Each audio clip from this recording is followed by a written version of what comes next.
বিয়ে এবং সন্তান জন্মদানের পর অনেক নারী পড়াশোনা থেকে দূরে সরে যান। তাদের মধ্যে কেউ কেউ সন্তানের পরিচর্যার জন্য বা সামাজিক বাধ্যবাধকতায় নিজের স্বপ্নকে বিসর্জন দেন। বিশেষ করে মুসলিম সংখ্যাগরিষ্ঠ দেশগুলোতে মেয়েদের ওপর সমাজ ও ধর্মীয় দৃষ্টিভঙ্গি চাপিয়ে দেয়। তাদের দায়িত্ব কেবল সংসারের কাজ করা, আর পুরুষের কাজ উপার্জন। কিন্তু এই চেনা ছবিটিকে ভেঙে দিয়ে এক অনন্য দৃষ্টান্ত স্থাপন করেছেন সৌদি আরবের হামদা আল রুয়াইলি। তিনি শুধু পড়াশোনা চালিয়ে গেছেন তাই নয়, ১৯ সন্তানের মা হয়েও ডক্টরেটের ডিগ্রি অর্জন করেছেন। বিশ্বের ইতিহাসে এমন নজির হয়তো আর দ্বিতীয়টি খুঁজে পাওয়া যাবে না। হামদা আল রুয়াইলি সৌদি আরবের এক প্রেরণাদায়ী নারী।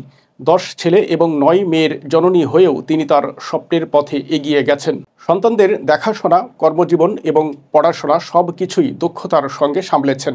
মানসিক স্বাস্থ্য খাতের প্রশাসনিক পদে কাজের পাশাপাশি তিনি একটি অনলাইন ব্যবসাও পরিচালনা করেন। সম্প্রতি সংবাদ মাধ্যম আল এখবারিয়াকে জানিয়েছেন, সন্তানদের দেখাশোনা, কাজ এবং পড়াশোনা একইভাবে চালিয়ে গেছেন তিনি।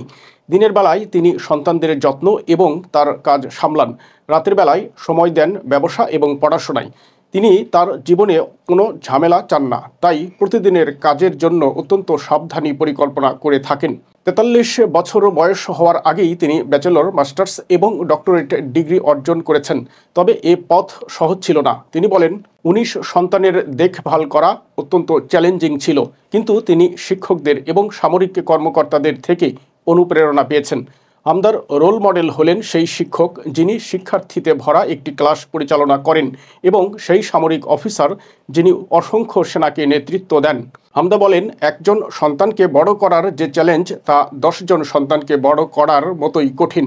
আমি আমার সন্তানদের প্রয়োজন বুঝে কাজ করি, তাদের লক্ষ্য অর্জনে সাহায্য করি এবং তারা যেন তাদের স্বপ্ন পূরণ করতে পারে সেই অনুপ্রেরণা দিই। হামদার সন্তানরাও তাদের পড়াশোনায় অত্যন্ত মেধাবী। তার এক মেয়ে কিং আব্দুল আজিজ সেন্টার থেকে শিক্ষাবৃত্তি পেয়েছে।